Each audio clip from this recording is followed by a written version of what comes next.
All right, we're on live on the video. What's up, everybody? All of our YouTube listeners and watchers. We are about to go live here in just a few seconds. You ready to give this a whirl? Let's give it a whirl. All right, folks.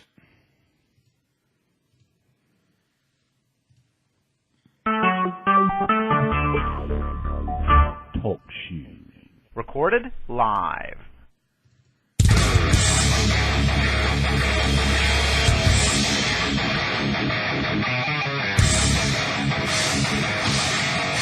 Welcome to Off the Ropes Live with your host, Sports Radio Detroit's Dan Bartley and D&D Sports Chat's Derek Partin. This show is intended to bring you up to date with all things WWE. And now, Off the Ropes Live.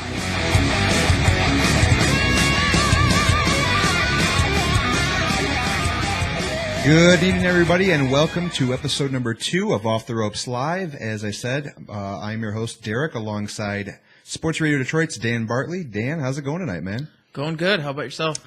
It's going pretty good. I know last week when we kicked off the show, you had a very interesting story of an unfortunate event with a possum. This week, it's my turn. As I was telling you before, when you showed up tonight, I had the unfortunate circumstance at work today of gashing my head open. I felt kind of like Ric Flair after a really heated promo with Mick Foley in TNA. Oh, goodness. Seeing the blood on my hands from my head, it brought back memories of when I was, I think, 3 or 4 years old when my mom dropped me into a ceramic garbage can and had to. My house looked like a crime scene. Oh, goodness. Probably like the Garden City Civic Arena, too. And we got busted in the lip. That was a good one, too. Yeah, got busted in the lip from a softball. That was always a fun time. Who hit that ball? Was that Steve Iwinkie? I think that was Mr. Iwinkie in the chat room tonight. I'm sure he remembers that story quite well. But yeah, today this is probably one of those occasions where you really regret being tall, because that's kind of like why this happened. I work at Gordon Chevrolet, cheap plug out there for all the Gordon fans out there. I was walking to the body shop through our service area, and there's a very slim area where you have to go like from the path of where the cars get brought into the body shop door, and they had one of the cars on a hoist, a lift, and I went to duck under it, and I guess I put my head up too soon, and boom, right off one of the metal girders part, and I was like, yeah, it didn't hurt at first, but when I put my head on my head, my hand on my head, I was like, yeah, I don't think this is too good. Yeah, the joys of being like 6'4", 6'5", whatever you are, and that's one thing I don't have to worry about. Yeah. So that's a good thing for me. Yeah, but not so much for you, though. Yeah, I think I was just more freaked out at the point that it wasn't painful, it wasn't the blood, it was more of, God, I hope I don't need stitches. Oh, Workman's Comp 101. Yeah, exactly. Didn't really want to have that since I'm still kind of a newer employee, but it's all good. Got a little lump on it. It'll feel good for the next couple of days. And, take some ibuprofen. Yeah, and I did that. You're good to go. Did that after that happened, and the pain went away. So all is good in the world. WWE news, Raw. I guess we'll kick off with Raw news. Yeah, not really the Raw from last week. Obviously, we saw that in the ratings, but. Rusev versus Kalisto kicking things off in a non-title match. What were your thoughts on this match? Again, I was just hoping to see Lana. And I know that, like you had told me before, actually, when we were watching Raw at your house there and we were hanging out, you told me Lana and Rusev got into a altercation at an airport. I did not know about that. Yeah, Lana was getting some heat backstage. Yeah. So I think that kind of hurts Rusev in a way, too, because Lana is more over than Rusev, in my personal opinion. Oh, yeah. Is Rusev's character without the League of Nations is kind of just dull, and it's just overplayed. It reminds me a lot of Vladimir Kozlov from the past. Yeah, and we also were, WWE did with his character, kind of flushed it right down the toilet. Those kind of characters of the foreign whatever you want to put them as just get flushed really quickly, and it doesn't get over as a heel or a face at all. And especially when WWE tries to take these guys that are big guys, obviously Vince McMahon, Triple H, they are really all about the bigger bodybuilding type athletes, the push. See, I'll disagree with that. Look at the big names of recent past: Daniel Bryan, CM Punk, and then the new guy AJ Styles, Finn Balor. They're all guys that are not big. They're athletic. They can move. They're going to get over, and some of them have gotten over. They're going to get over, but as far as the backstage news of who gets pushed and who's going to be that next guy in line to grab that brass ring, as we've spoken before, they always kind of get pushed to the side because Vincent Mann, Triple H, they're always in each other's ear about who's that next guy going to be. And I know when Rusev first bursted onto the scene about a year or so ago, he went undefeated for months, several months. And, I like that gimmick. It worked with Goldberg for a while. I mean, what was it like, 200 and some wins? I think his first loss was against Kevin Nash. Yes, I do believe. And some say that wasn't even ready to be broken, that streak. No. Rusev, you could argue the same thing with him. But ever since that streak was broken, they made Rusev kind of into more of a mid-carder at best. And then of course having him the real life relationship with Lana, and then the backstage heat when Lana, I guess, got into it with Rusev at the airport, like I had mentioned, and then Rusev got heat for not sticking up to himself, and it's like, well, when you got a couple, they're real life, they're engaged, they're going to be married, you're going to have that happen. You are. Unfortunately, it happened in front of fans, and then it kind of gets blown into a big, social media phenomenons type story. That's where social media kills things. Yes. Everything's a big ordeal. Yep. Something so little and light and that shouldn't be even mentioned, there shouldn't even be spoken of, gets just blown way out of proportion. Yeah. And, as far as Rusev is now, pairing him up in the League of Nations, it's starting to kind of look like a League of Nations that is like on crutches because pretty much all of them are injured in some way. Sheamus has something wrong with his elbow. Rusev has had countless, foot and leg, knee injuries. Alberto Del Rio, I heard that he was injured also at a show not too long ago. It's great. And then Wade Barrett, he's also still unable to compete due to injury. It just kind of adds to the WWE's, just pile up of the DL. You might as well call it the disabled list of WWE. It's really crazy just how it's taken shape and all the talent that's on the shelf right now. It's crazy. But Kalisto won this match via countout.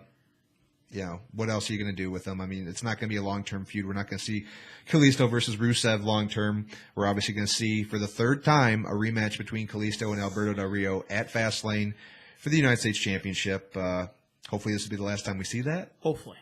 We can only hope, right?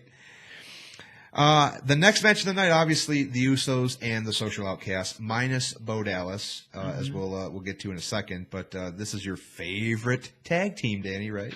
The Usos? The Usos. Or the Snoosos. The Snoosos, yeah, whatever you want to call them. If there was a fast-forward button on live TV, I'd be using it every time the Usos came out. Oh, it's my just God. The Usos, for me, they came on so strong, and they're talented guys. Like, don't get me wrong. It's not the talent that I don't like. It's just the gimmick. It's just, I want to see something new. Like, I get it. They're Samoan. I get it. They come out and they do their thing. The face paint's cool. They're big. The tribal dance. The PG audience definitely takes and I have the utmost respect for all the tribal gimmick and all that stuff. That's great, but it's so overplayed. Everybody that comes in that's Samoan has the tattoos or does that whole gimmick. Sway away from that a little bit. Maybe I might like them more in the perspective as the heel turn. Could they ever turn them heel? Could they ever make it as singles competitors? You think? No. Either one of them. Well, that's why the Bellas they probably couldn't make it singles. They never could. That's why they are the Bella Twins. That's why they're always going to be a tag team. Twin Magic. I mean, you got that in the Divas. And look at Brie Bella now. Yeah, she's not really worthy of being on the TV compared to some of these other women that are on there. Like she's good in the ring. I don't think she's terrible on the mic, but Nikki Bella brings that presence. Maybe it's because of the whole I'm dating John Cena factor, and we're going to shove you down your throats with Nikki Bella being the champion. They just gel better as a tag team. They're twins. They obviously, when you're twins of any kind, you're going to gel better together. And they're a team that I just don't see them ever being singles competitors. Same with the Usos.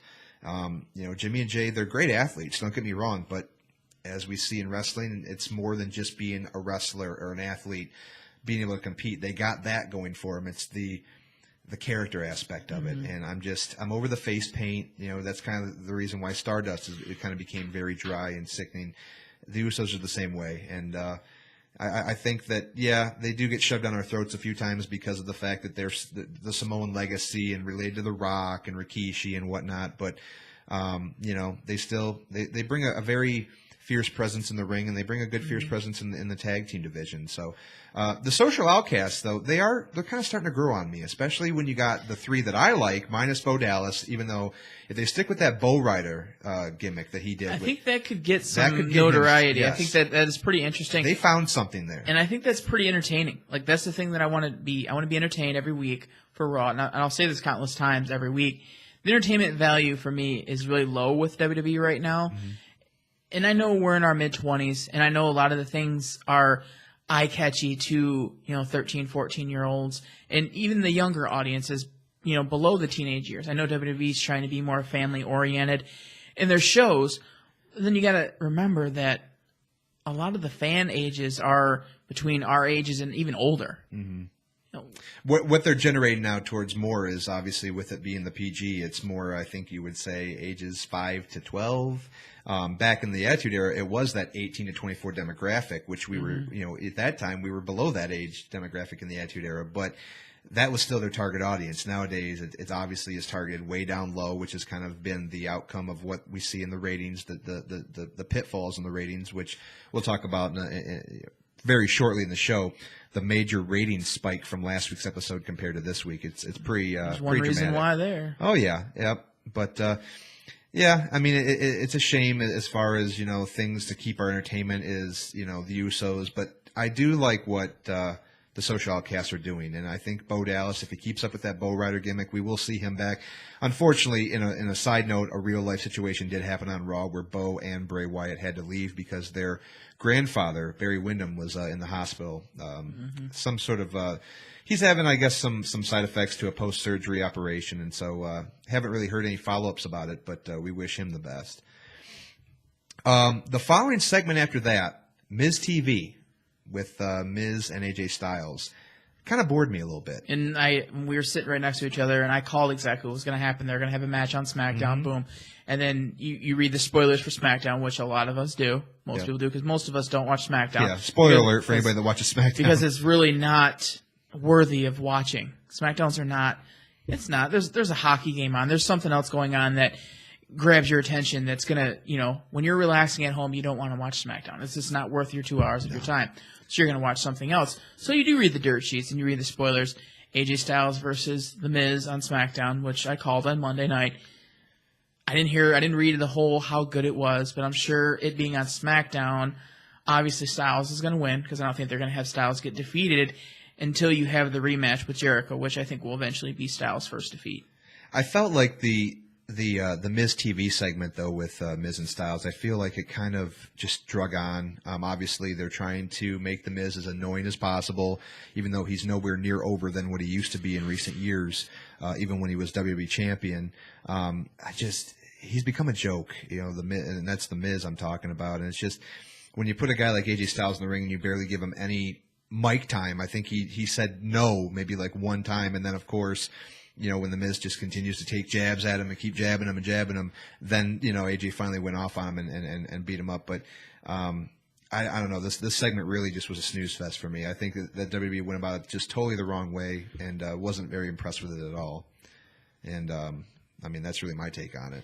That's basically all you can say is you're just having AJ Styles work with some of these veterans that they're just trying to fill gaps. I think is what you're trying to do. You're trying to give The Miz some airtime. You're trying to give him a spot. You have him go against the new guy Styles, and Styles can pretty much wrestle with anybody. He's that good. He's a veteran. He might not be a veteran in WWE. A lot of people might not know him, but the name is around. If you're a professional wrestler, you're going to know a guy that's been in another company if he's the main guy in that company. And AJ Styles was the main guy in TNA, was the main guy in ROH. So the name's fresh and familiar. Everybody knows who he is. And because of that point, do you think that instead of putting him in a lackluster segment with The Miz, do you think they should really be trying to gear focus towards WrestleMania or maybe even a Fastlane opponent for him instead of doing this kind of garbage? I think that you're building to that, but I don't know why you have him on Miz TV. If it's not going to go anywhere in the future. That's basically a filler. You're going to have him face Jericho, beat Jericho, move on to the next week. And then obviously, spoiler alert, sorry for those of you not watching SmackDown, Jericho asked for a rematch against Styles, and I'm not sure if that's going to be happening on this Monday's Raw or at Fastlane. But if you want to build this, if I'm a WWE writer, I have them at 1-1, and and then you have the tiebreaker at Fastlane, and you have Styles beat Jericho. Makes sense to me. Or Chris Jericho is the king of, he's the best at what he does, and the best at what he does lately is putting people over. Yes, that is his thing. He's still a phenomenal wrestler. He's well into his mid-40s, but he can still move around with the best. And they are closer in age, him and Styles.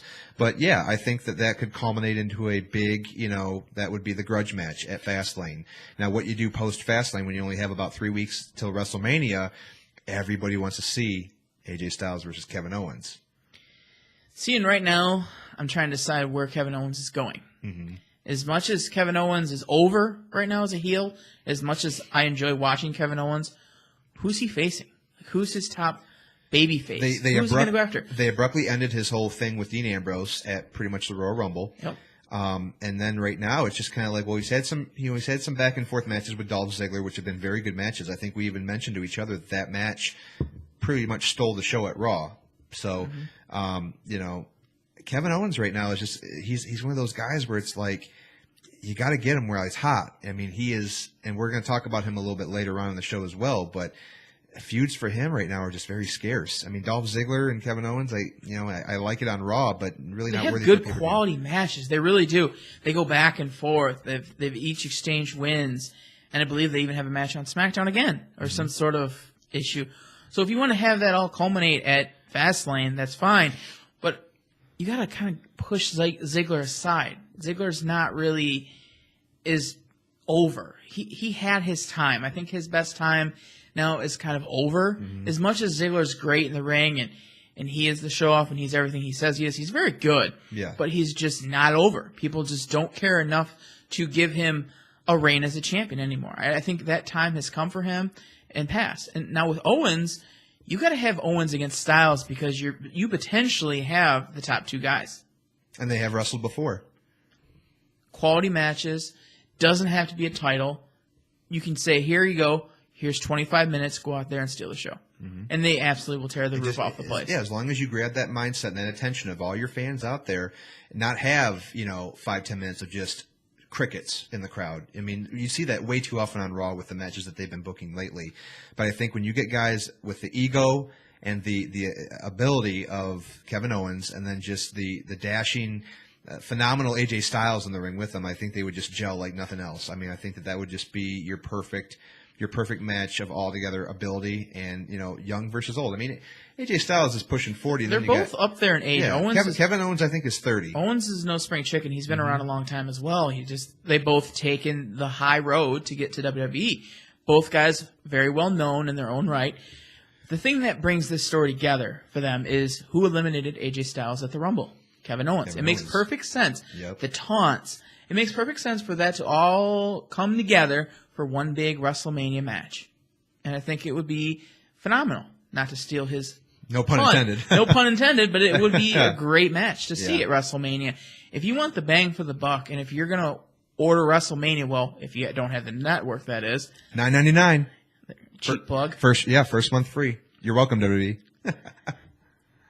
So what do you have not to go with there? Like, why would you not build around Owens versus Styles? And the fans want it. I mean, that's why social media, in a way, it can be a negativity as far as storylines and breaking stories and everything like that. But it also is so interactive because fans will basically just tell you straight up what they want to see.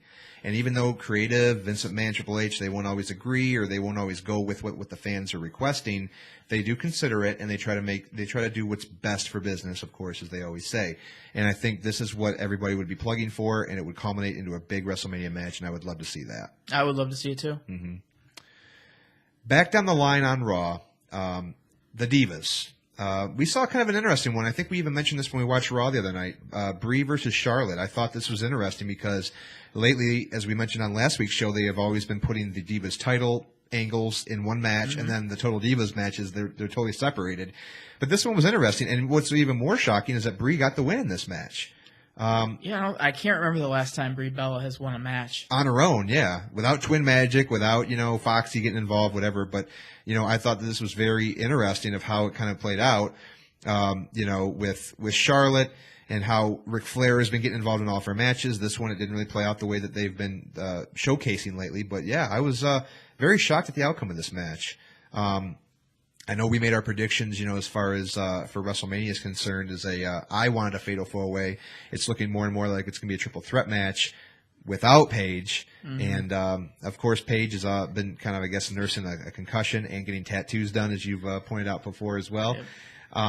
It's going to be a shame, though, if we don't see her in that fatal four-way. It really will be. I think that if you don't put Paige in there, have a big surprise WrestleMania, have Bayley debut. You probably can't have Bayley win, but why not have her debut at WrestleMania? Or the Raw after WrestleMania, which is what we see a lot of debuts. No, I'm saving that for someone else. Yeah? Yeah, Mr. Banner. Didn't mean to spoil it, but I mean, his name's going to get mentioned eventually. But yeah, Finn Balor debuting the night after WrestleMania obviously that would erupt. That would get probably a Brock Lesnar S-pop as he did a few years ago. But yeah, back to as far as Bayley, I think that would be, I think, the perfect coming up for her is to debut at WrestleMania. I wouldn't mind that at all. And I know that her time in NXT is kind of run its course, obviously being the... Give Eva Marie the title or Nia Jax. I think that's how you say it. Is give one of them the role of champion. Bayley's had her time. Sasha had her time. Becky had her time. They've all had their time in NXT. They've all paid their dues. They've all had phenomenal matches. No pun intended, again. But here's the thing is it's time. Like, these people aren't getting any younger. These divas, these men in NXT... Because a lot of them in there, I mean, we're not talking guys in NXT, guys and girls, I should say. They're not in their early to mid-20s. A lot of these, wrestlers, competitors, they're in their, early to mid-30s already. And it's almost like, going back to other sports, the Red Wings, back when... Overripening talent. Yeah, overripening talent, leaving them in the minors for way too long. You gotta just start playing them while they're hot and when they're on these streaks. And NXT stars are they're tearing the roof off the houses. And this is the time to call them up. And I know that... Finn Balor, he's a little bit, shaky because he doesn't want his character to be ruined. But somebody like Bayley, who has kind of got that one mainstay character, which you can still promote her up into WWE, and she can still run with that hugging character. Whatever Bayley is great for the PG She era. is. She is Exactly. She's great because she's so PG. She'll get over with all the little boys, all the little girls. Not to sound creepy, but she will get completely over with the younger audience, and that's what Vince McMahon wants. Like the days of puppies and the things that we all enjoy as 27-year-old men, the things that we enjoyed as 27-year-olds here, don't fly anymore. And I've adapted. I've accepted the fact that there's not going to be such wardrobe malfunctions. It's not going to be, R-rated, X-rated, whatever you want to say, Sable back in the day. I've accepted that to well-balanced talent. And you mentioned that last week. You said that, you're at an age right now where even though it would have been cool to be 27 15 years ago, back when we were like 10-year-olds and we were like loving this stuff.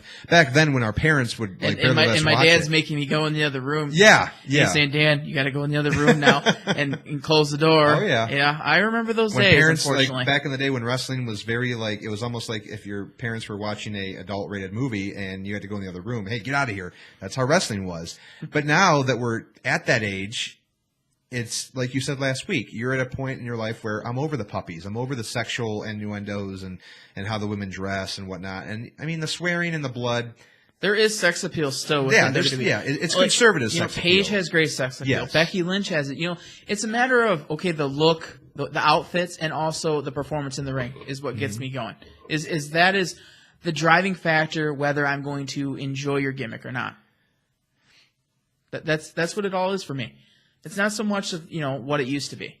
I get it. It's PG. I've moved on. I know a lot of people can't get out of the Attitude Era. It's adapting. I think it's all about adapting because we saw this, and this is why WWE had to go the route it did, going from TV 14 back, down to PG and being more appealing to the younger audiences because it's like a wrestling character. You got to stay fresh. You got to reinvent yourself. WWE reinvented itself. Absolutely. And I think that there's no doubt in my mind that we will see more risque television, I think, in the coming years when America stops being so damn, offended by everything? Offended by every damn thing there is. I think that organically we will see it happen. I think that it'll just happen at that right time, and it'll be the right time when it happens. And, I think that a lot of your old school wrestling fans, like a certain friend of ours that misses those days, and it's still he's still kind of living in the past of what WWF was. we won't ever see that type of adult entertainment, but we will see it, I think, be more. Obviously, they're letting more cuss words go. Blood. Well, Brock Lesnar, I guess you could say he lets it happen more organically.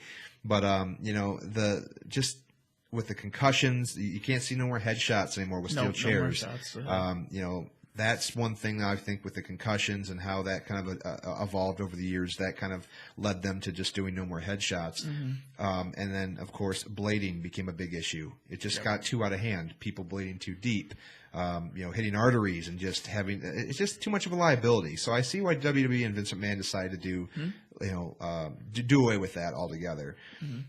But I think there will be a day that we will see more blood, more language, better adept storylines. Yeah, I don't think that's going to happen. I think you don't think? The more and more as we get older, we're not offended by things, but the more and more things that happen in this country, it's unfortunate to say this, but we're going to continue to get more and more just so touchy. So like every little thing offends us. Every little step you take, every little breath you take.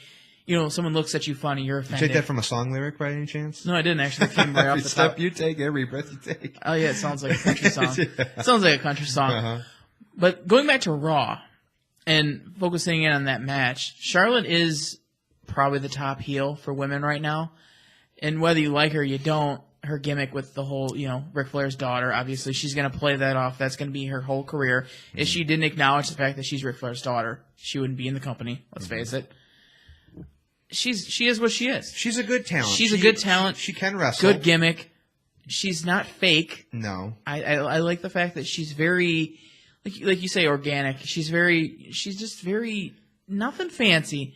Her movesets are not the greatest, in my opinion, but she's young. She has a lot of talent, and she can grow. Do you feel like she was forced to turn heel too quickly? I think so. When she came up here, because I really don't think that WWE accepted her like they did in NXT, whereas when she came up here, she didn't get the reactions that she got in NXT. Obviously, aside from her debut when she got called up, the whole Women's Revolution thing, or Divas Revolution, that got a big reaction the first night. But then I just saw as weeks came about, she just kind of got less and less attention. I feel like people didn't care about Charlotte. And then they put her with Ric Flair, her father, to try to get her, maybe more over.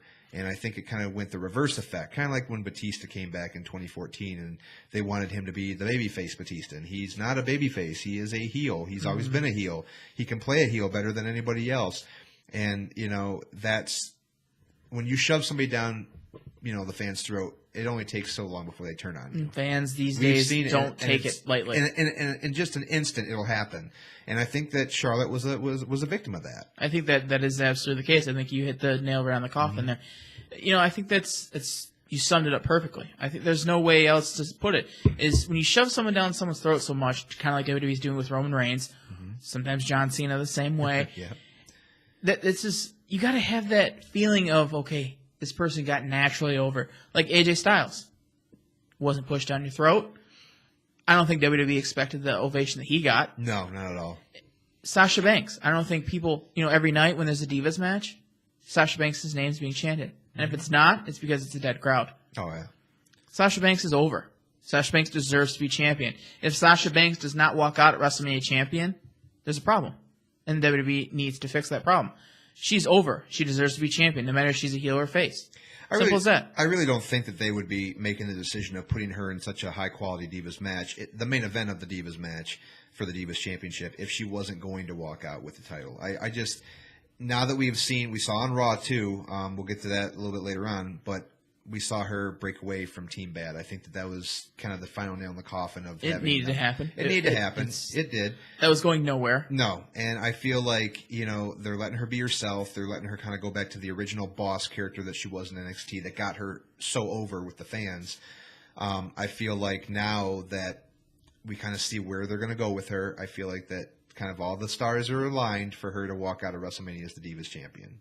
I don't think there's no reason for her not to win that match. Absolutely not. Absolutely not. Going down the line, of course, we just touched on, obviously, Brie and Charlotte. Big Show versus Eric Rowan.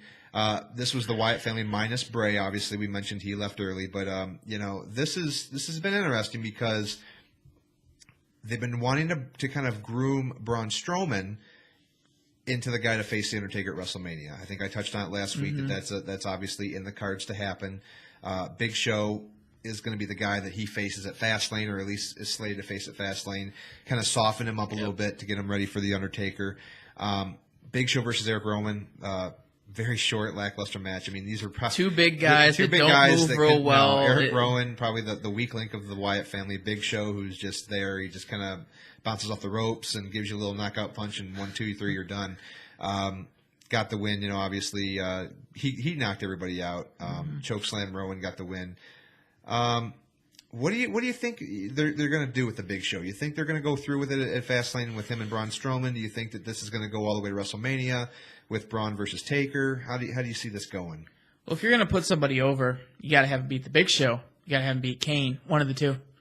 Kane, depending on what's going on with Kane, I would rather have him face Kane, the brother, beat than Undertaker responds.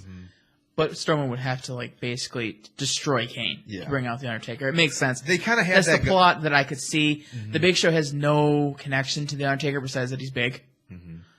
So you beat the big. I think they're just kind of going in that whole little line like, okay, he's beating all the big guys. He's got the big man here, big man here. You know, Big Show, Eric Rowan. He might as well just face every member of the Wyatt family. You know, I mean, but as far as Braun Strowman, we've talked about this before. He's still learning the art of the ring. Braun Strowman's a guy that is still kind of in there to throw people around, kind of like the Big Show. I mean, can you imagine a match, Big Show and Braun Strowman? It would probably be a popcorn match. All right, let's go grab our popcorn. This match is going to end in 5 minutes. They don't move around that well. Big Show, even for his size, his age, he's boring. But Braun Strowman, though, you put them two together, it's just not going to work. But Braun Strowman and Undertaker, I feel like that could be something that could really help Braun Strowman in the long run. Not just, I mean, you got the Undertaker's character, but I think he could really learn something in that match. Maybe be less, I guess, tight in the ring. He would be a little bit more graceful. I guess if the Undertaker can kind of put him over a little bit. Just having them two sit in the same locker room and talk strategy and talk movesets. You know, Undertaker, yes, he's done. Let's face it. I know you like him, but he's done. No, I agree. But he still can sit there and teach these other big guys, Strowman, Rowan, all the guys from the Wyatt family, even Bray. I'm sure that he helped Bray a lot with his character.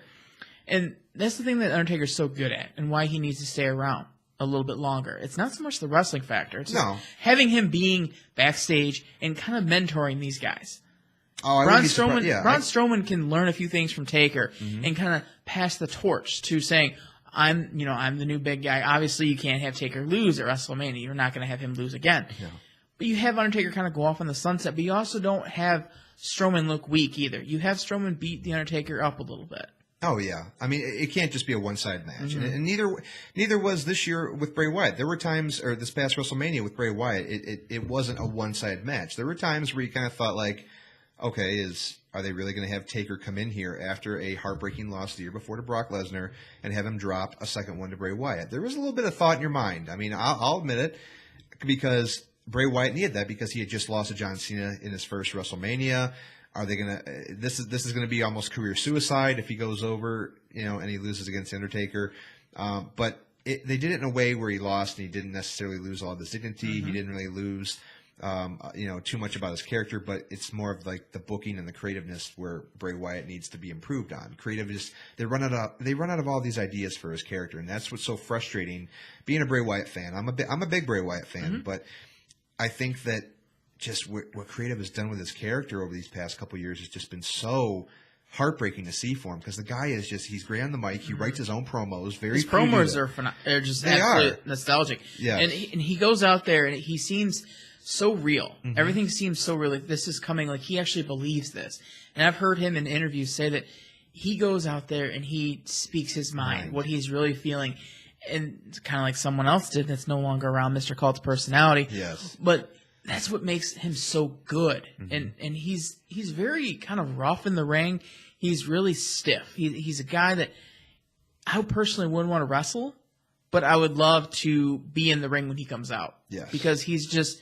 You get the chills down your spine. He's exciting. But as far as wrestling him goes, I would not want to be the guy that wrestles Bray Wyatt because you know you're going to be leaving that match and you're going to be like, wow, I got a fight with a bus. Mm-hmm. Yeah, because he's going to hurt you. Yeah. He's going to beat you up pretty bad because his moves are very rough and rugged. Yeah, he can be very aggressive and maybe at some points, a little bit, he's very, gosh, I just reckless. I don't want to say he's reckless like Ryback, but I mean he does have some moves where you wonder, like, how did he not botch that, And nowadays, we talked about this last week, that wrestlers nowadays, we're seeing lots of less botching, compared to what we saw back in the day. And Sin Cara's on the shelf. Yes, yeah, exactly. Sin Cara, we don't see him in there, so I guess that kind of plays into it. But, even though you have a guy like Taker who's, 50 years old, soon to be 51, and Bray Wyatt, it was still a good match for what it was. Mm-hmm. And, with this year, Taker, Braun Strowman, I think Braun Strowman does have to kind of do a little bit less of just bouncing off the ropes and just being a big man because you can't throw Taker around anymore like that. It just won't happen. Taker will not get up. We saw what happened Taker with him. will just lay there. Yeah, we saw what happened with him and Lesnar a couple of WrestleManias ago when, Taker, his career damn near ended because of concussion. And you can't be that rough with the guy. That's what I was worried for when he faced Bray Wyatt this past year. But, it ended well and, Taker went in and did his thing, and he actually was around for a few more months after that. So, but I think we've been hearing a lot in the dirt sheets about Braun Strowman and Taker happening, and then I just read by Dave Meltzer a couple days ago that it wasn't happening, and then I read an article on ODQ saying that it's still one of the top matches to happen at WrestleMania. So, see, like that's where I kind of just wait, and I try to stay away from the dirt sheets because, like I've said, it ruins it for me, I want to be, it's predictable. We all know it, but I kind of want to get that surprise factor. And I want to get that, kitty side thing to me again. Mark out moments. You don't see that like we all did for Styles when he came out to the Rumble. I want to see that again. Like, I don't want to know when Balor's going to be on Raw or a pay-per-view. I just want to feel it. Mm-hmm. I want to feel the electricity. I want to feel the passion. It's like going to a show and knowing exactly what's going to happen. It's terrible. Yeah. I mean, Taker, obviously it's a surprise now because he is a spectacle now, just like Brock Lesnar, but Taker is a guy that comes out maybe once or twice a year and you see him and it's a big market draw. And they're running out of time as far as booking a match, promoting it. You figure you got to have at least probably a month. If you're not going to have him come back at the Raw after Fastlane to start promoting his program with Braun Strowman, it's not really going to garner a lot of people's attention. I think what you're going to see as far as the whole calling out process is you're going to have Braun call Undertaker out. Yeah. After he either beats up Kane or he beats the Big Show. Well, we kind of saw that happen, what was it, at SummerSlam or when they carried them both out. And then Kane kind of disappeared off TV for a while and then he just kind of like appears at the Royal Rumble like, okay. It's unfortunate that Kane was such a stable with the Authority when he didn't have his mask on. And then he puts his mask back on and he's been on TV, 2 or 3 times since he took it off, like 3-4 months ago? Light schedule. Kane's getting older, too. He is, and you got to keep him fresh. That's just like the Big Show. You got to keep these guys that have been around. You can't keep bringing them back and having the same lackluster matches. You got to keep them fresh. I believe Kane was actually filming a film, too. Yeah, I think so, too. I think he was doing another See No Evil or something. Something off the cuff, yeah. Something like that, yeah. But, yeah. And as far as Braun Strowman Taker goes, have him go over on Taker, but in the end, lose the match gracefully, take a couple tombstones, make yourself look strong. The guy, in recent weeks, I just don't feel like they've been really making him look strong. He was good in the Royal Rumble when he had the whole Wyatt family, but I want to see this guy go off eventually on a singles run. And I think that will help him benefit in the long haul because he is a guy that can kind of run on his own. He doesn't have to have the Wyatt family always, helping him win matches or just doing your typical beatdowns. We see it all too often. So I think he can learn the art, learn the craft a little bit more time, and I think that we could see Braun Strowman in hopefully a couple of years as a pretty, legit singles competitor. Titus O'Neil versus Tyler Breeze. Another lackluster match, mid-card match. Tyler Breeze is still kind of being pushed aside. Lost this match, obviously, with the clash of the Titus for the pinfall. Titus O'Neil wins. He's kind of doing good for himself without having, Darren Young with him. I'm not sure if Darren Young's hurt or what's going on with Darren is. Young. I don't pay much attention to Darren Young or Titus, to be quite frankly with you. The thing that I give Titus, kudos to is what he does in the community and what he does for WWE. Yes. With John Cena being on the shelf, he's really taken that role. Make-A-Wish and, what he does for kids. And I know he does the reading thing. Oh, yeah. Big figurehead for He the does company. a lot of things. So, kudos to Titus for what he does. And he's getting some time, I think, because of that. Besides that gimmick, besides being the good guy, being Mr. Nice Guy, if he wasn't that, he wouldn't even be on Raw. We've mentioned before, at least I have. I mean, he's kind of like a modern day Ahmed Johnson. He has great ability in the ring. He's another big guy, a guy that somebody like Triple H and Vince McMahon would love to see. Put him with New Day. You think? He has that. He has that. Yeah, that's that is my to make him a four-way stable. That is my big component to put with New Day. Is a guy like him. Is obviously if Darren Young's on the shelf, you could even put Darren Young with him. They could even 5 guys, and you could be the ultimate stable. But the thing is that's not going to work. No. I think you put Titus with them, and you leave Darren do his own way. Yeah. Titus is another muscle besides obviously Big E. Yes. 2 big guys. He's the ultimate big guy. Yep. So you have 2 big guys, and then you have the 2 good wrestlers. But you also have the comical value there.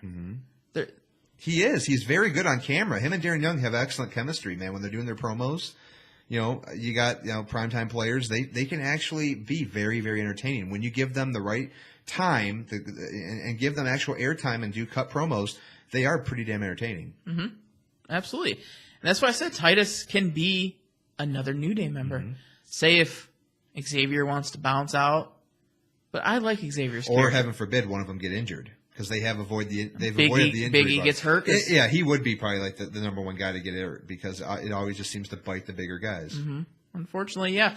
And I think if one of them does get bounced from the whole faction, Titus is a guy that can go in there and you don't skip a beat. You don't lose anything. The comical value would still be there. You still got your big guy. Or you can just add him now if the gimmick runs stale. New Day right now is hot, though. I don't think you want to touch it right now. But if they start losing a little bit of their mojo, add a piece. If you start seeing the reactions it's just a simple idea. Like, you don't have to agree with it in any way, shape, or form, but it's just an idea. Because besides Titus's character beating up on jobbers or mid-cards, he really doesn't have a whole lot to go with. And he'll get stale quick, too, just like everybody else. Just like Dolph Ziggler. I mean, putting him in matches with Tyler Breeze, who already has major heat on him right now, and he's probably going to have to eat a lot of crap sandwiches for a while until he kind of gets out of the doghouse with Vincent Mann and creative. Tyler Breeze, he just needs a jolt. But I think that, I don't want to say it's insulting to Titus O'Neil or Tyler Breeze of them facing each other because they're still great athletes. But, man, it's like, what are you going to do with Tyler Breeze? You can't just keep having him kind of be lackluster like this because you pushed him right off the bat when he came over from NXT. You had him with Dolph Ziggler having good matches with Dolph. Got a solution for you. For Tyler? And you're not going to like it, but I'm going to go with it anyway. Okay, let's hear it. As a lot of people say he's Shawn Michaels 2.0. You don't have a match between the two of them because that's a slap in the face to Shawn. You have them in a backstage altercation. You have Shawn walking by, and he kind of looks, and he does that weird expression, and they just kind of stare at each other. Oh, I can see this.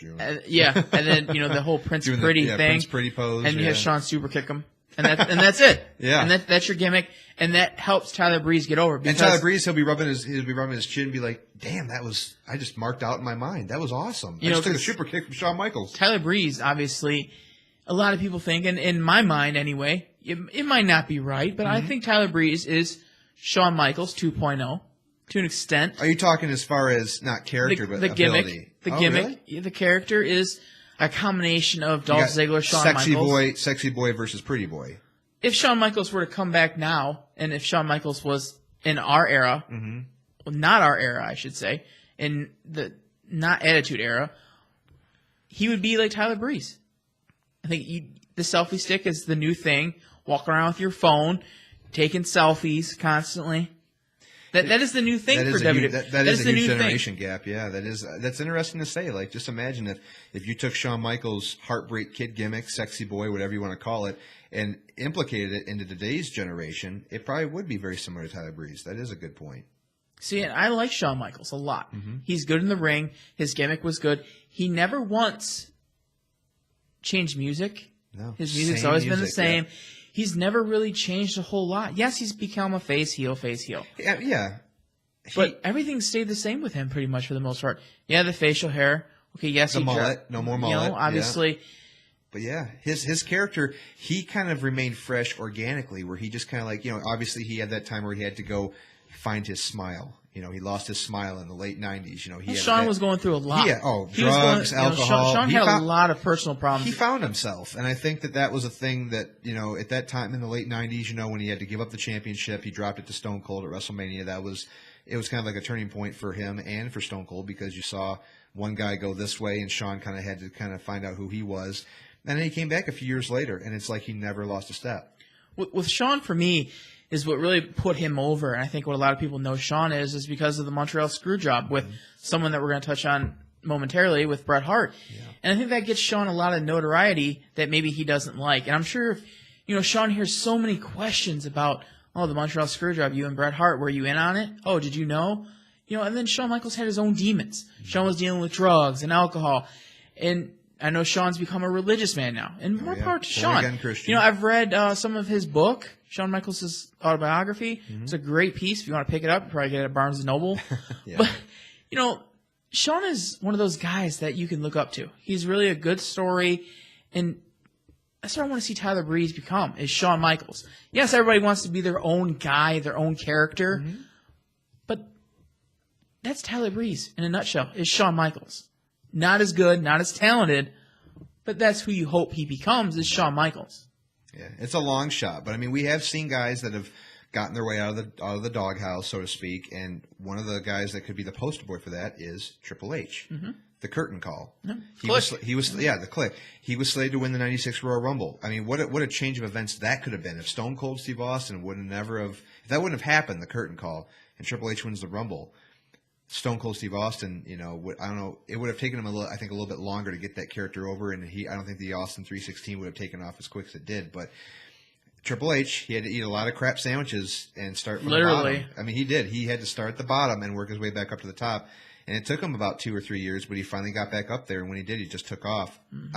I think that today's wrestling and today's creative direction and just how everything is booked nowadays, it's a lot different than what it was back in the 90s. But I think if Tyler Breeze sticks with it, I think if he just kind of does what he's told and just, kind of buckles down and does his own thing, I think that we'll see him back up there. I wouldn't say he's going to be any more than a mid-carder, but Intercontinental Champion, U.S. Championship I could pitcher. see that. I could see him that'd be fine for a guy like him. I could see him having some good matches with Kalisto. I don't see why you can't give him the Intercontinental title or run at the U.S. title with Kalisto. Mm-hmm. Obviously, Kalisto's a face. Why not have him go against Tyler Breeze? I would say they'd have some decent matches. I know Kalisto and Del Rio is right now, but Breeze is there. But as you said, Breeze is going to eat a lot of crap sandwiches for a little while. Ziggler, he's also there too. He's a guy that's kind of dwindling right now, not really know the direction of what you're going to go with his character. That could also be a good guy because him and Breeze kicked off. Mm-hmm. That was Breeze's WWE debut, and that's kind of was his first feud. And they had some good quality matches. I enjoyed them. Yeah. Speaking of Dolph Ziggler and Kevin Owens, we talked about these two had a very good match. Surprisingly enough, Dolph Ziggler actually got the win in this one. We were calling him Dolph Jobbler for a while, but it was kind of nice to see something different, and Dolph Ziggler getting the win in this match. It was a good match. I would definitely put it up there as a good B plus quality match. It's probably your best match on Raw. It was one of your best matches, and as far as back and forth action goes, I think it had everything. It had a lot of back and forth action. The finishers were there, and I think that you need to do this for Dolph. This is the guy that's been, we talked about last week, dwindling, not knowing in the direction where you're going to take him. Kevin Owens is a guy that is there, and I guess we might as well just start talking about as far as top heels and faces are concerned. In my opinion, the biggest over heel in WWE right now is Kevin Owens. As far as in-ring, what he does at the shows, going through the crowd, taking signs from little kids, and popping off on Twitter, the guy's the whole package for a heel. And I think that you can have guys debate that and say, well, you got Triple H, he's the authority figure. That's the authority. Triple H, he's got to also, at the same time, he can't take the heelness of this character on TV and take it to Twitter or take it outside of the ring because he has to be politically correct, and he has to be a standout for WWE because he is an executive. Kevin Owens doesn't have to worry about that, holding them down. He can be himself. He's kind of like a CM Punk, if you will, because that's kind of like what CM Punk was in his later years as far as going off on Twitter, talking to fans, blocking fans, and just showing his true heel character. And I think that this is a guy that is just incredibly talented, and he's pretty much got himself. He knows his character. When you know you have you can be a little bit of yourself in your character, which is why I think a guy like Stone Cold works so well. It's been talked about before. I think a lot of Kevin Owens' true personality is wrapped up in his character that he portrays, and that's what I think makes him work so well. Owens is a guy who has really fought tooth and nail to get where he is. Mm-hmm. And now that he's in the spotlight, and I think he is going to be one of the big name guys in years to come, is he's really relishing in that role. And you can see that he's really taking off week by week, Raw by Raw, show by show. And he's a guy that if you're going to pay to see a show and Kevin Owens isn't there, I want my money back. Yeah. Kevin Owens is a guy right now, for me personally, that is the top heel as well. It's hard to go against Kevin Owens. If I was going to go against Owens, I'd say Lesnar. Lesnar's kind of, as you like to put it, a tweener. But he's a beast. I mean, that he has his own title. I mean, he's not a face. He's not a heel. He's just a beast. He's there because of people his like relevance. him because when Brock Lesnar is in your city, it's going to be suplex time. You're going to get your money's worth. You're going to get your T-shirt. You're going to get your with your city on it. With your $30 price tag. Yep. But Owens is a guy who can be Brock Lesnar, or he can be not Brock Lesnar in another aspect. If you completely get what I'm saying, is he is a guy who is his own.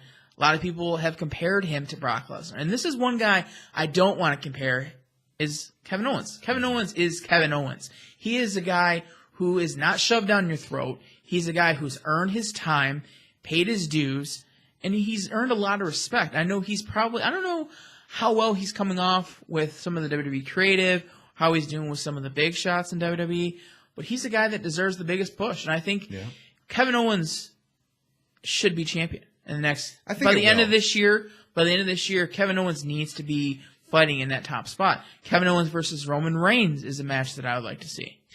I know we saw, he was a guy that was thrown right from NXT. He came up here as the NXT champion, and we haven't seen that since. And I think that when you threw him into a feud with John Cena, beating John Cena, and then eventually, of course, winning the United States Championship, I feel like that was really what Kevin Owens it was a launching pad. He's never really had anything that was lackluster, and I think that he can only go further from here. When you got a guy with that kind of a special talent, when he's already feuded with one of the top stars of the company, you have high praises and you have high hopes for him, and you have the future is already looking bright for him. So I agree. I think that by the end of this year, if we don't see him in the World Championship picture, it'd kind of be a total shock. It'd be a letdown to me too. It would be. It would be a real shame. The guy deserves it. The guy seems like he works his tail off. And they let him be himself. They let him do his own thing, and I think that speaks volumes right there. They don't let him have restrictions. And when you go out there and say, "All right, be yourself," but you gotta do this or don't say that, they don't do any of that with him. At least I don't really see that from him. You don't see it at all. You just see that he comes out there and he's just a natural guy. He's got that organic feel. Everything comes so easy. It seems like, and it's just like poetry in motion in the ring. He's a big guy, and for a lot of guys like my size, Owens is obviously not my size. He's a lot smaller, but he can move. His moveset is incredibly good. He can do some high flying moves.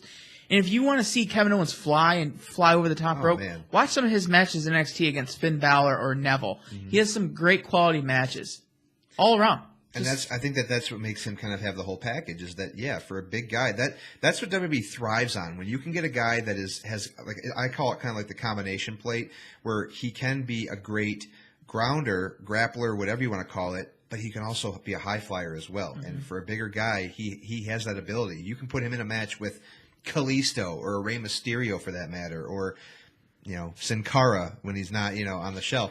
He's a guy that can hang with almost any guy in the ring, and I think his next test will be against Brock Lesnar, in my opinion. I mean, if you really want to take him to the I have next another level, name to throw out there too, since I'm a name dropper. Yeah, Brock Lesnar. A lot of people will say that he's not ready for Brock yet.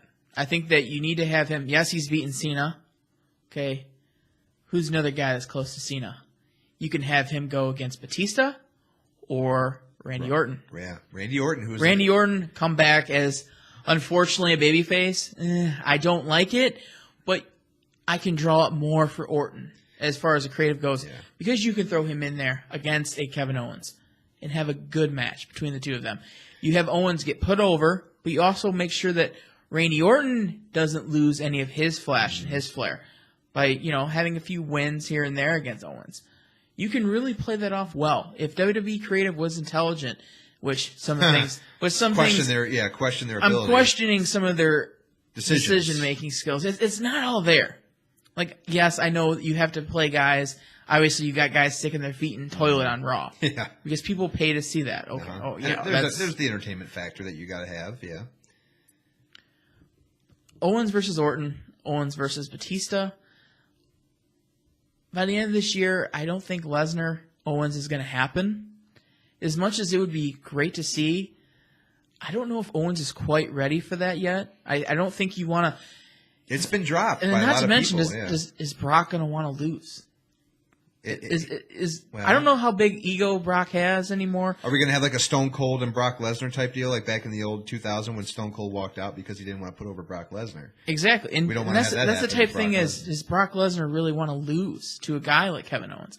I don't know He's how credible. how big of an ego does Brock Lesnar have anymore. You don't hear him talk a whole lot, and like you said, the money factors there. Brock's getting these big paychecks. He's getting guaranteed money to sit his ass at home. I mean, he comes when he wants to, and that's got to be like the best feeling in the world, that he can come to any show when the time is right or when he's called upon. And I mean, he appears, maybe 6-7 times a year? He's got an easy schedule. Yeah. And when he does come out there, And making millions and from it. he's going to make a ton of money. Yeah. He may wrestle, once a month? Yeah.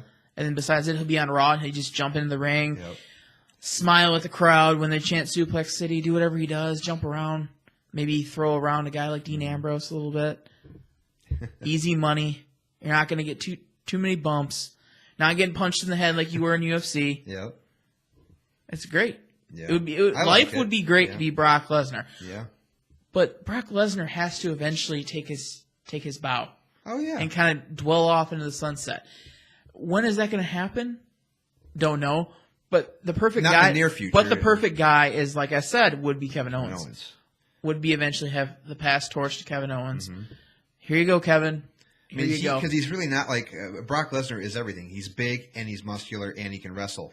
Kevin Owens is not the muscular big guy. He's a big guy, but he's not like a Kevin Owens body size.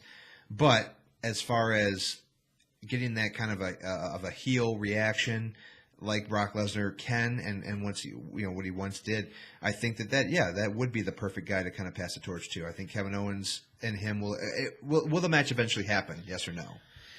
Before Brock has to bow down. I would say yes, it will happen. One of them's going to have to be a face, and I think it would have to be Lesnar. If you turn Kevin Owens face at the wrong time or even at all, You ruin Kevin Owens by You turning do. him face. Has he ever? He's never once been a face. Maybe in Maybe in one the of his, Steen, when he was Kevin when Steen he was back Kevin in, Steen yeah. ROH days. But, Yeah. There's some ways that you can build around so much great matches with guys in NXT, with guys that are injured right now that we're hoping and praying that these guys come back and they're who they were. Seth Rollins is one of them. There's so many of these names that we're boggling around and that we're so excited for, but we're not WWE creative. We're just basically guys talking, trying to hope and pray that WWE listens to what we say, in a way, because there's so many things that can happen. The ball is in their court. What are they going to do with it? And that's the thing, is that for creative, it's going to be like shuffle time. When these guys on the DL start getting healthier, and it's like once they are ready to come back, once that happens, they're going to be scrambling. Because it's like, okay, well, we have this storyline, but okay, so-and-so's coming back. How are we going to incorporate them now? That's going to be the tough decision, because there's going to be guys like Seth Rollins, Randy Orton. They're all kind of in that window of coming back at the same time. I think that Randy Orton's probably going to be the first to come back. I think he probably will make WrestleMania. Seth Rollins, I think, will just be on the cusp of maybe making it and missing it. I've been hearing things that Seth Rollins is healing at a very remarkable, quickly rate. But yeah, that's going to be when creative is going to have to really stand on their head and say, okay, how are we going to incorporate these guys coming back, and who is going to be the right opponent for them?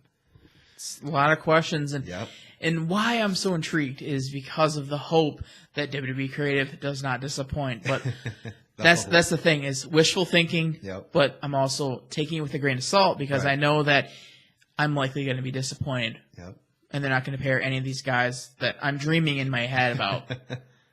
That's the biggest letdown, because you could always count on creative to always surprise and excite you back in the day, but the clown show that they have now, it's just like, oh well, That's predictable. Oh yeah. Back in the day when, if you were to predict just a standard pay-per-view like a Backlash or like a freaking King of the Ring, even when your picks were off, you couldn't predict any match back then. Now it's like, oh wow, I predicted all but maybe just one match at like Royal Rumble or WrestleMania. Like it's just, and especially at Fastlane coming up. I mean, we can talk about that next. I mean, because that's probably our hot topic is the Fastlane main event, the triple threat match between Roman Reigns, Dean Ambrose, and Brock Lesnar for a chance to face Triple H at WrestleMania for the title. Who really deserves that spot?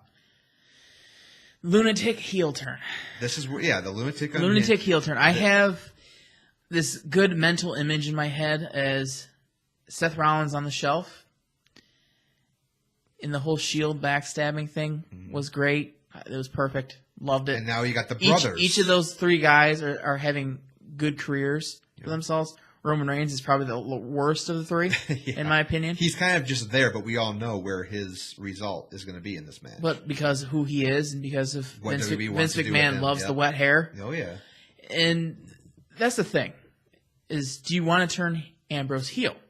You turn Ambrose heel, you have him become the champion. Triple H loses to Ambrose. Two heels? That doesn't make sense, though. No. So that's my issue. Is As if if he goes to Triple H is WrestleMania. going to lose to Ambrose, Ambrose is going to be face. There's no way you can't have Ambrose as a heel, Triple H as the heel, and then face off at WrestleMania. Ambrose wins, and that's not a WrestleMania moment. But just because it's going to be heel and heel, I mean, it's happened before. We've seen it before in championship matches where a heel's a heel, face to face. Organically, though. Or organically, you insert it this way: Yes. Reigns, Triple H. Everybody's expecting the big Roman Reigns gonna win at WrestleMania moment. Gonna Oh have my that God. moment. It didn't happen and then last year. If it Roman doesn't Reigns happen- hits the spear. Out comes Dean Ambrose, hits the dirty deeds on Reigns. That could be the major heel turn. Could they just wait till WrestleMania to do it? Wait till WrestleMania. Bigger stage. Ambrose screws over Reigns. The ultimate WrestleMania moment. Courtesy of right here. Yeah. Well, I'm sure creative has been kind of contemplating that as well. I mean, but you got to do something where these fans already know the outcome. I shared something, or I liked something on Facebook today where it said it had the pictures of all three men. Over their faces, it had a certain title. Brock Lesnar. Basically, he's going to get screwed by the Wyatts. You got Roman Reigns going to win the match. Dean Ambrose. Well, I'm just here to get pinned. I mean, don't you want to change it up? Don't you want to just laugh in the fans' faces and say, "Ha, you thought we were going to get you with that when you thought Roman Reigns was going to win, but we didn't go that route." Well, look at the routes that you can take here. Okay, and I'm going to take it as each guy winning here, and then you can disagree or agree. Yeah. Roman Reigns wins. You have him go on and win in his glory days. You have Roman Reigns win at Fastlane. You have him lose because Ambrose screws him over at WrestleMania. As I just said. Or you have Lesnar win, and you can completely flip-flop, do a 180 on everybody. And this would be Triple H versus Lesnar 3. You have Triple H versus Lesnar 3, the rubber match, I guess it would be called. That never happened, yeah. You had them kind of stare down each other the other night. Makes a little sense. No sense, yeah. Triple H does not want to face Lesnar. No. There's no way that's going to happen. So let's put it that way. That's not likely going to happen. Or you have the lunatic fringe, Dean Ambrose win. Not predictable. Probably what would get you the most publicity in the positive aspect from the fans. Get more thumbs up, definitely from the fans aspect, yes. Ambrose is more liked, and he's more over. People would, absolutely. People would enjoy that outcome more. But do you have him win at WrestleMania? Is Dean Ambrose fit to be the face guy? of the company. The guy. Yes. The face of the company.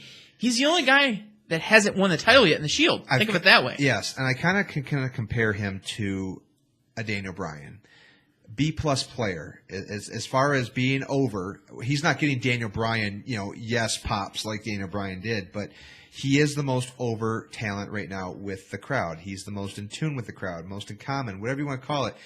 And I just feel like WWE, what they see in him is a B-plus player. They see him as just not being able to carry the load, be the face of the company, just because of he's not that big guy. He's not the body of a Roman Reigns. He comes out in a black tank top and tight jeans. Yeah, the guy wrestles in the most generic and comfortable. Well, I don't know about wrestling in jeans, but he comes out in street clothes. The only guy on the roster that wrestles in street clothes, what you could just wear around your house.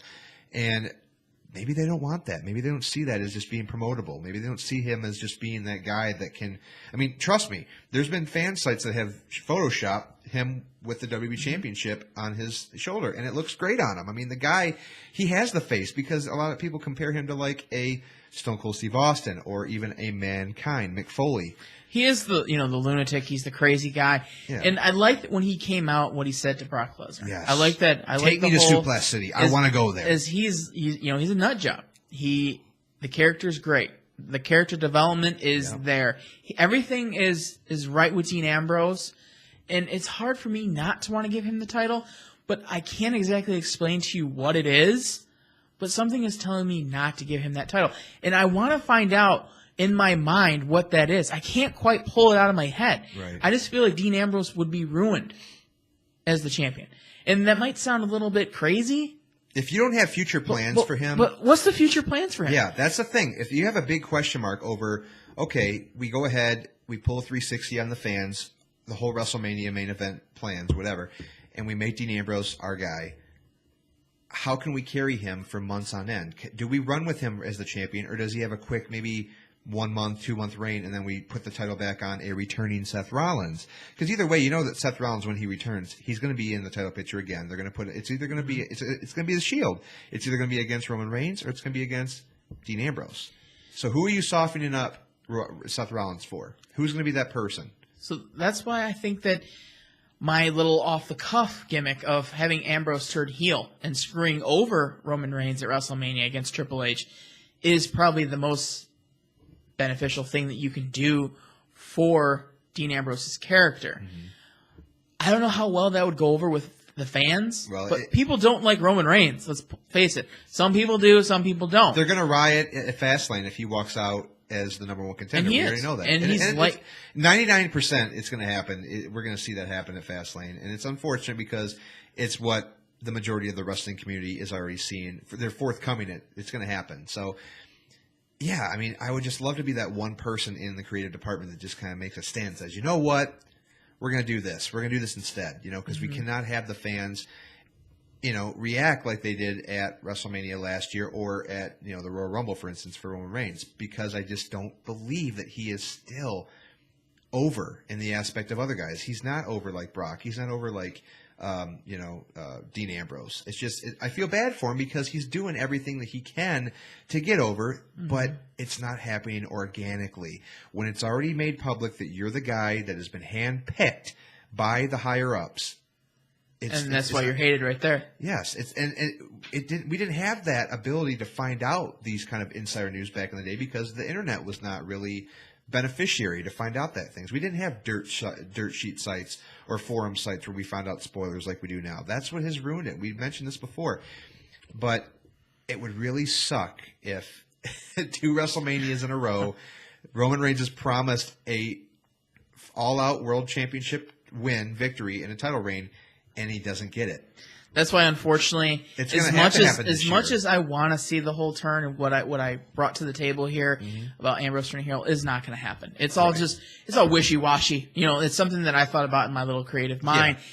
But you're not going to see that happen. You're going to see exactly what we don't want to see. Reigns wins at Fastlane. The storybook dream comes true. The fairy tales happen. The Shawn Michaels 2.0 dream. Roman Reigns wins against Triple H at WrestleMania. He has his big moment. Torch passed everything, again. Yeah, absolutely. Everything is just hunky dory for Roman Reigns. And meanwhile, the fans boo. And meanwhile, people pop off on Twitter about how much they hate it and how predictable it was. And I think we're going to be doing that after WrestleMania. Well, the WWE's going to be hoping that, with the star power that they already have lined up for WrestleMania and it being the biggest WrestleMania of all time, they're hoping that can kind of, keep the crowd from rioting as much as they are going to at the main event. So, I'll comment on this furthermore, but I'll when the show gets closer, when WrestleMania draws closer, we'll comment on this more. But so far, from some of the matches that I've heard rumored to be happening, WrestleMania is not going to be that great. No. In my perspective. Very mediocre. WrestleMania is going to be like Survivor Series. It's going to be meh. As Chris Nickel would say, it's going to be meh. And that has a lot to do with the star power that is on the shelf, not the older guys that will be there, like the Triple H's, like the Rocks, like the Stone Colds, like the Shawn Michaels. we're not worried about that. They will be there to somewhat save WrestleMania if they can. But I'm talking about the power that is the up-and-coming stars, like the guys that are on the shelf right now. And Seth Rollins, Randy Orton, they're probably not going to be back for WrestleMania. It's unfortunate. John Cena, having him not there is going to be a huge blow. As much as you may not like John Cena, he brings ratings. He brings publicity. He brings good quality ratings. He's everywhere. John Cena's everywhere. You can get John Cena everything. So John Cena not being on the card for WrestleMania is a bust. It is. And it really takes Throws a a bite wrench out. in a lot It of does. plans. It really bites. I know the whole game plan was Taker versus Cena. Yep. And obviously now that is done for. Cena not being at WrestleMania does throw a lot of nail in the coffin. Absolutely. That's where creative just has to scramble. And that's why, with that being said, can it happen next year now? I mean, we want Taker to be done after this year's WrestleMania, but if you wanted him and Cena so bad, could they carry it over to WrestleMania next year? I don't know. It all depends on how. Next year, you might as well have Sting versus Undertaker. Yeah, a handicap goodness. match. Get it? A real life handicap match. Goodness. Oh, the biggest thing is who will make it to the ring faster, Oh, my Sting or God. the Undertaker with their aches and pains. Well, as we get closer, we still got, obviously a couple more weeks until Fastlane. Obviously, we got next week and the week after to promote that and talk more about it. But that's really our opinion as far as the main event and who deserves to be at the main event of WrestleMania. So we'll find out more in the weeks ahead as the storylines start to shape up and we start to see more of a clear-cut favorite. But winding up our show here, we're almost done here as far as the time frame is concerned. But we have yet to comment on an unfortunate circumstance of news that we heard this week regarding the best in the world Not the best in the world. He's retired. Yeah, the best in the world as far as The best there excellence is. of Yeah, execution. Yes, Bret Hart diagnosed with prostate cancer earlier this week. Unfortunate news. He does seem very adamant that he is going to beat it. As far as taking chemo, and it's not a disease that can obviously take a life very quickly as some other cancers out there. But obviously some sad news. And It is. It's for me personally. Growing up as a huge Bret Hart fan, I was a huge Bret Hart fan, just like Ultimate Warrior. Yep. And Ultimate Warrior was a complete nutcase, which I found out as I became a teenager. Yeah. But Bret Hart was always the guy for me who was just a great talent, great human being. Unfortunately, Vince McMahon did him wrong. Oh yeah, and the whole Hart family. The whole Hart family was done wrong by the whole WWE corporation. But Bret Hart as a man, you pull for him. He's such a good guy. He was the underdog. And the underdog, the guy that wasn't real big, wasn't the biggest dog on the fight, but had a huge heart, was just so smooth. Everything was so great. The excellence of execution, the best there is, the best there was, the best there ever will be. That was Bret Hart. Yeah. That will never be changed. That slogan will never be used for somebody else. Bret Hart is the man. And I think, out of these dream matches, Bret Hart's in a lot of them for me. And my biggest dream match has always been my two favorite guys in the history of WWE, CM Punk versus Bret Hart. And that's always been a dream of mine to see. Obviously, it'll never happen. That would have been the ultimate old school, new school right there. Yeah. And it would have made perfect sense. Yeah. Never going to happen. Taking that out of my mind now. But I just want to fill the listener's mind of my all-time dream match. Bret Hart is the guy who steals the show. He's talented. There's not much to say about Bret Hart. And you pull for a guy like Bret because of all the stories he's been through. And you hope WWE rallies behind him. And you hope Vince McMahon rallies behind him. And Shawn Michaels. And obviously there's support pouring out. Oh, yeah. But who I really want to see some support behind, like the McMahon family. Yeah. You want to see Triple H, which I think he sent a tweet out. I want to see Vince McMahon tweet. I have not heard I want to anything see Vince Vince. McMahon tweeting Bret Hart personally. I want to see him come on camera on Raw and say something. Obviously that's not Vince McMahon's gimmick right now, but I want to see Vince McMahon say something to Bret Hart personally. I want to see it on a radio interview, an interview in a newspaper. That's what I want to see. I want to see the ultimate support for Bret Hart from Vince McMahon. That's what I'm asking. I think nowadays, especially right around this time of year, WrestleMania season, when the Hall of Fame talks are very, very hot, and every year that passes and we do not see Owen Hart inducted or the entire Hart family, the Hart Foundation, I think it always is a bitter pill to swallow for wrestling fans, and the fact that that's kind of always been the downfall of the relationship between Vince McMahon and Bret Hart, or the Hart family for that matter. And it is unfortunate that a serious situation like this comes about. And, just a couple years removed of Vince and Bret and even Shawn Michaels burying the hatchet. Yeah. Yeah, we saw that on Raw just a few years ago. And, this is something, and Vince did it with the Ultimate Warrior. They had a bad history. And then, of course, they're lucky they did, because Ultimate Warrior passes, just days after being inducted into the Hall of Fame. We don't want to see this, as far as Bret Hart succumbing to cancer. I think he will beat it. I think he's going to give it a hell of a fight. But yeah, I would love to see more of they didn't really touch on it much on Raw. I think it was too new. I think that it was too. It came out. They didn't know a whole day. lot about it. Yep. Now for you, Derek, for you personally, I've never really heard you talk a whole lot of Bret Hart when we talk wrestling, which we do constantly. Yeah. Now, were you a Bret Hart fan? Were you just kind of like Bret Hart's a great guy. He wears pink and black. He's got the sunglasses. He's really friendly to the kids. He's kind of like the ultimate baby face. Unfortunately for me, growing up, I kind of got into WWE too late when Bret Hart was around, because Bret Hart left the company in '97. I started watching, I think, early '98. I didn't watch any WCW. He went right to WCW. Didn't really. WCW sucked for him. Yeah, they did him so wrong in WCW. Yep. Don't watch anything. If you're a Bret Hart fan and you want to see good Bret Hart stuff, go pick up Bret Hart's DVD. It's probably like $5 at Walmart, or maybe you can even find it on the WWE Network. Yeah. Bret Hart his matches were sensational. Yeah. His matches with Shawn, his matches with Austin. Flawless. He had some good matches with The Undertaker, which I'm shocked you don't know about. Maybe you do. You just haven't seen him in years. Those are the kind of matches that live on for you and that you can remember. Bret Hart and Austin. You'll never forget that image my God. in the sharpshooter, and Austin had blood just dripping down his mouth and in his teeth. And I think Stone Cold still recollects that as probably the greatest match of his career. That got him over. That kind of was like. And that was towards the end of Bret's career. And Bret handpicked him to go over in that match. See, Bret sees talent. Bret knows guys that have a lot of talent. Bret's very outspoken. He might not be the most popular guy. Oh, yeah. He's very outspoken. He'll pop off. He might not like a few things that WWE's doing, and he'll let you know. Yeah. Unfortunately, it would be really depressing if Bret Hart can't beat this, and I'm really pulling for Bret Hart. I am too. I know Bret Hart's done. You probably will never see him on TV again.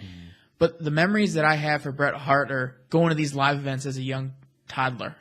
Maybe not a toddler, but young child. A young child as a Bret Hart supporter. And I believe I used to have a Bret Hart shirt, the old Hitman Hart shirt with a picture of him on it holding the WWF championship, the original championship with the whole eagle. Mm-hmm. The eagle belt, yeah. That was back in the day. Yes. See, that's going back to now the nostalgia part of me that I still remember very vividly.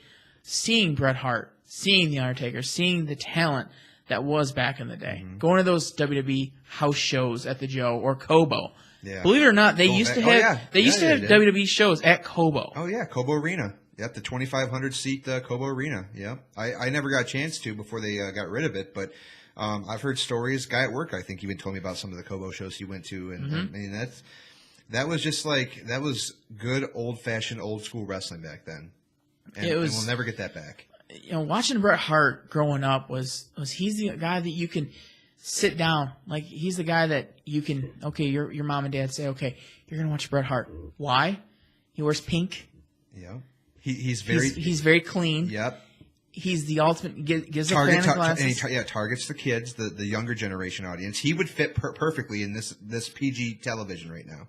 That is exactly what I was getting to. Is Bret Hart would be the perfect guy, role model. He would be a John Cena in today's age. He is absolutely. He was back then. He was the face of the company, and he had that great look.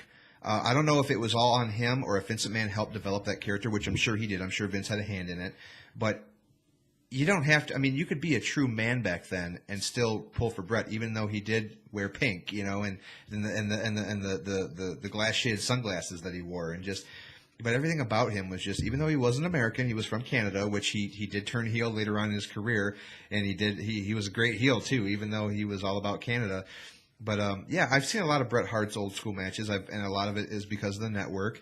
But like I said earlier, I'm kind of in the middle of. Not knowing a lot about Bret Hart, knowing some because I started watching, like I said, at the wrong time when he left the company. And I didn't watch WCW, and thank God I didn't, because that was what ruined him, as you said. His career just totally, it went down spiral there. But Bret Hart, though, is a guy that Mr. Perfect was another match that, I'm just thinking back in my head here while you're talking is I'm thinking about the greatest matches that I've seen Bret Hart have, and matches with The Undertaker was one, but another match that I remember is, I can't remember when it was. Don't quote me on this, but somewhere in the 90s, him and Mr. Perfect. God bless Mr. Perfect as well. This is WWF back in the 90s, back when it was Gorilla Monsoon, Jesse the Body Ventura on commentary, and these were the matches that you dream of. Bret Hart versus Mr. Perfect. That was quality. The Perfect Plex versus the Sharpshooter. Those were good matches. Because they were so flawless, and because they were so great at their art of what they did in the ring. It was almost mind-blowing. Your attention was never shielded from those matches. It was always just strictly on those matches. And I've seen Mr. Perfect's matches, and God bless him. I mean, the guy we lost him way, way, way too early. Unfortunate. And the guy he was exactly what he said he was, and he was perfect at everything he did. I mean, even if he was around today, I think would hold a very huge candle to guys like Chris Jericho and CM Punk's, the best in the world at what they do. And that was, I think, Mr. Perfect back in the 90s. So, and Bret Hart, though, I mean, God, I really hope he pulls through with this, because we've lost a lot of legends recently. I mean, unfortunately, guys like Dusty Rhodes and Roddy Piper, and it's just Ultimate Warrior just last year. I feel like we just Bret Hart not ready to go yet, and I think he's going to have a hell of a fight against this. And if I were to predict, I think he will beat this. Prostate cancer is a cancer that it's not very aggressive. There are forms of it, but I think that he has caught this at a time where he can beat it, and I think it can be overtaken, and I think he'll put up a hell of a fight. Absolutely. So, we'll keep an update, obviously, in coming shows ahead of his condition. I'm sure that we'll find out more about it. But best wishes to Bret Hart for sure, and hopefully that he can beat this terrible, terrible disease. Cancer sucks. It absolutely does. In my family, I haven't really had to deal with anything cancer related. Breast cancer, colon cancer, prostate cancer, and any kind of cancer. It really doesn't run in our family. Heart disease, though, does run in our family. But cancer is something that we have, knock on wood, we have kind of avoided in our family. But it hits millions of people out there. And, Bret Hart's one of those unfortunate souls that has to go through it. So I wouldn't want to wish it on anybody. But cheers wish to Bret. Bret all the best, in his recovery. And I believe that he'll pull through. I really absolutely do. I do. I just really am hoping that I want to see Vince McMahon reach out to him. Oh, yeah, and that's another thing, too. I do not want to have to, go through another 10-bell salute, 10-bell toll, whatever it is, because it's just we've lost way too many, talented legends, wrestlers, and I think Bret Hart would be probably one of the younger guys to go. I mean, these guys that have passed away recently, they're in their, high, mid to late 60s, early 70s that have been going, and you got a guy like Bret Hart who just I think he's maybe 50, early 50s. So he's got still a long life left to live, and definitely don't want to see him succumb to this disease. So wish Bret all the best. And with that being said, I think that we covered pretty much all of our topics that we were looking to cover. Was there anything else that you wanted to touch on? No, we hit it pretty well. I say. Pretty head. Pretty head, yeah. Pretty head. El Snow in the room? Where's El Snow? El Snow. Where is El Snow? But yeah, the Bret Hart thing is great. Going forward, hopefully WWE keeps you updated on this. Yeah. Probably not, because that's WWE. Yeah. Going forward as a wrestling whole, though, the Ryback gimmick. Oh yeah. I just want to end with this, with my final thoughts. Oh yeah, final thoughts on Ryback. Yeah. This is what the bleep are they doing? Oh, you mean Ryberg? What is Ryback doing? What is WWE doing with Ryback's gimmick? What is this? I think that's what are they trying to pull? I get it. He looks a little bit like Austin, a little bit like Ryback. Or, not Ryback, Goldberg. Why not just scrap everything and have him turn into, this big monster heel, and he goes in there and he just attacks everyone. Another Brock Lesnar, like a bald Brock Lesnar. A roided up Brock Lesnar. A roided up Brock Lesnar that hurts people. Because Ryback is a face. the big guy, hits his head in the ring, and just, his attire that he wears, like these one pieces that he comes out in, the guy looks like a complete Tool cartoon. Well, now he looks like a buffoon. So Yeah. It's kind of like pick your poison of what Ryback's going to wear. That's the thing is we're two guys talking about what men should wear is absolutely pathetic God, no. to begin with. We're straight men, we assure you. But Ryback, why? And then the thing is for me this is not going to be real popular. So why is he even on the active roster? Why is he here? That's a guy. That's I don't know. I think he's a guy that's been in Vince McMahon's ear for many years, which brings me to the point of saying I've heard this before in an interview that he conducted, not too recently, but it has been conducted. I read about it. Is that he actually went to Vince McMahon privately and said that Vince, I could be the face of this company after John Cena retires. I promise. Can you honestly take that seriously? Was he intoxicated when he must said have that? been. And Vince, I would love to have heard his reaction to that. But Ryback is a guy that is just, he comes out and now you hear his music, the feed me more. That is the only thing that is over about him. His chant is more over than he is. And that's unfortunate.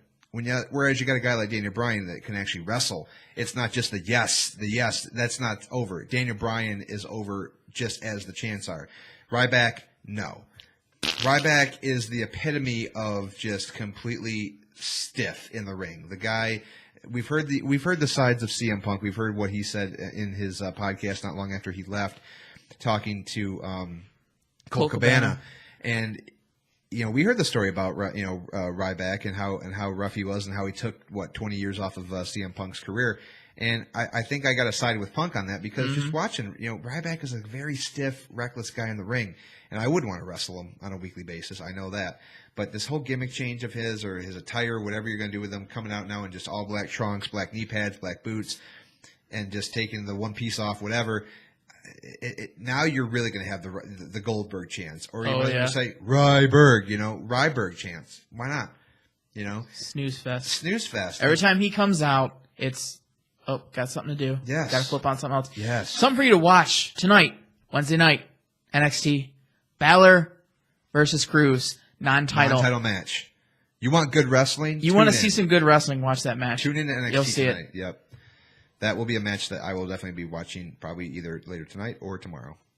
I got to see that because as much of it, I'm still, as I said last week, I'm still kind of getting into the whole NXT. You need to because that's where the top wrestling is. I watch the right takeovers. now. I do watch the takeovers, but I just don't watch NXT on a weekly Wednesday night basis. I know it's difficult. It is really difficult to just sit down and watch wrestling, 2-3 times a week. Yeah. I know it's I don't watch brutal. SmackDown as is, but it would be cool to start tuning into NXT. NXT is worth your time. Oh yeah, and that's the thing is finding something that's worth your time, and NXT is probably the best product WWE has right now. Yeah. And it's kind of a shame to say that, but a lot of the guys that are coming through NXT will be in WWE eventually. Oh yeah. And look for this: is a lot of names are being speculated, and that guy from Japan is Nakamura. He just Nakamura. I was not going to butcher his name. He just arrived too.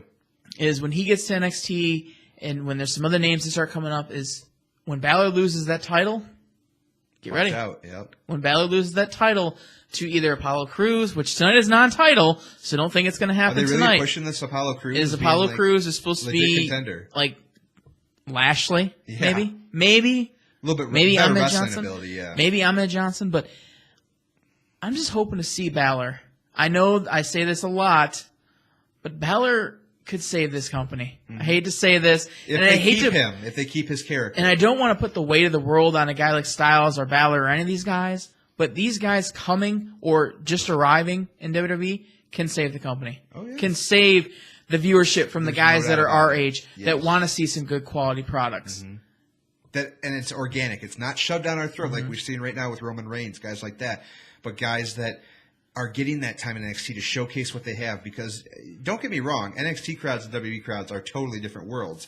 But you're still going to have those people that know who the hell these guys are, that know who Apollo Crews is, who Finn Balor is, and they're going to come up here and they're going to get great reactions, and they're going to put butts in the seats, and that's all that you can ask for. And I think ratings will spike when we see these guys called up. No doubt about it. Vince McMahon, God knows he wants to see that happen. Oh, goodness. We don't want to have to rely on The Rock showing up on Raw, surprising every 6 months? Every 6 months just to get you a 4.0 rating.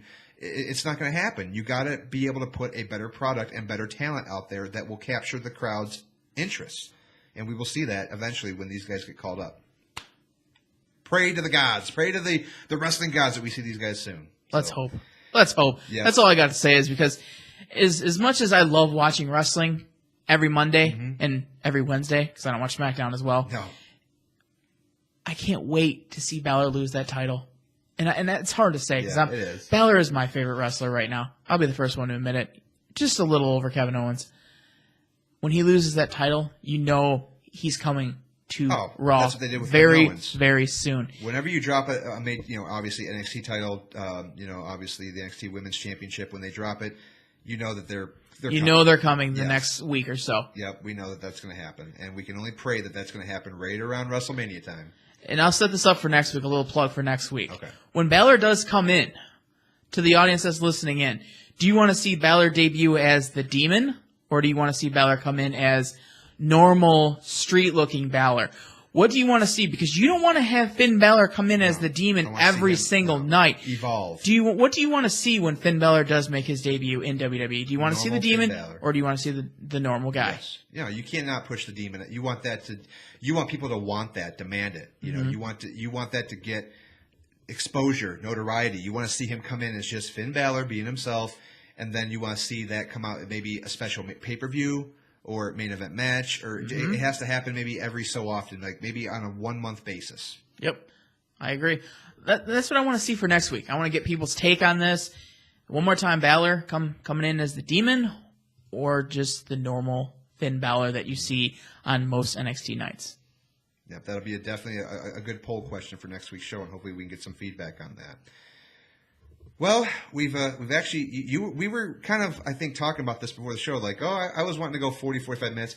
Yeah, we've gone an hour and a half. So I think on that note, Piece of cheese, Derek. just Piece of cheese. another great show. Cheers to that. I gotta love the H2O.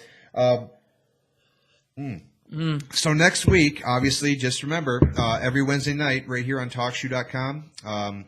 We're as far as next week's show, I think we'll kind of get more of a topic as far as when Raw airs. I think I like having this when we have a couple days to kind of digest Raw and see how good it is. Breathe in the crap. Breathe in, breathe out, and just enjoy it for what you got on TV, because God knows I think that we want WrestleMania to come very quickly. Oh, I can't wait. I just want to get through Fastlane. Yeah. But hey, on that note, again, I'm your host, Derek, and alongside me, this is Danny. This has been another episode of Off the Ropes Live. I hope you guys enjoyed it, and we will see you next week. Later.